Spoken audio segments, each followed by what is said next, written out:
Baiklah, pembelajaran hari ini tentang bab 4, yaitu listrik statis dan penerapannya.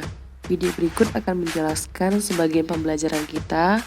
Mohon dipahami, dilihat, dan kalau bisa diambil intinya, catat ya. Pembahasan kita hari ini mengenai listrik statis. Kasus pertama, jika buatannya berbeda, contoh negatif dan positif, didekatkan maka akan saling tarik-menarik.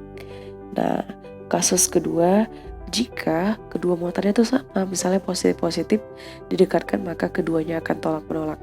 Itu kira-kira kenapa ya?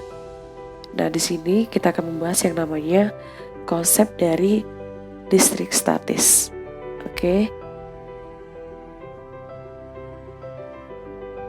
Nah, dalam konsep ini kita akan membahas rumusan. Yang pertama, apa sebenarnya listrik statis? Yang kedua, mengapa listrik statis dapat menarik muatan lain? Dan yang ketiga, apa contohnya dan penerapannya? Nah, yang pertama dulu ya, mengenai listrik statis. Sebenarnya dalam bahasa Indonesia, statis itu artinya diam. Berarti dalam arti kalau diam, maksudnya listriknya diam-diam tidak bergerak gitu ya. Nah, mau dalam bentuk apapun, listrik itu pasti bergerak. Nah, yang membuatnya itu diam apa ya? Nah, di dalam setiap listrik itu terdapat beberapa muatan yang berbeda. Nah, saat pengosongan muatan itu yang membutuhkan waktu yang lama, sehingga muatan itulah nanti yang akan bergerak gitu. Atau kata lain, suatu fenomena kelistrikan yang mana muatan listriknya tidak bergerak, itulah listrik statis.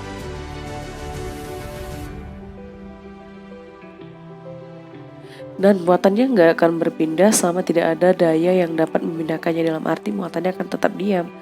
Kecuali muatannya itu terjadi perpindahan, mungkin dengan cara digosokkan atau mungkin dengan cara lain, sehingga berpindahlah muatan yang positif bisa ke negatif begitu. Nah, kalian pernah nggak punya rambut itu terus ada penggaris plastik kalian gosok ke rambut kalian? Nah, itu akan terjadi perpindahan muatan antara rambut dan penggaris.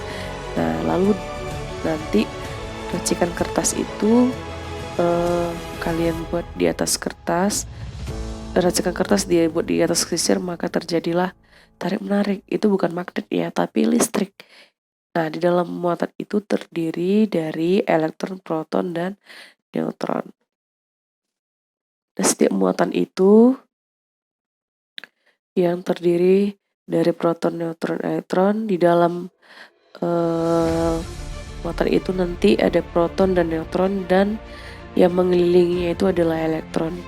Nah, proton itu bermuatan positif, elektron bermuatan negatif, dan proton itu normal. Maka muatannya saat kedua bola yang berbeda itu didekatkan maka tarik menarik. Tapi jika sama maka keduanya tolak menolak.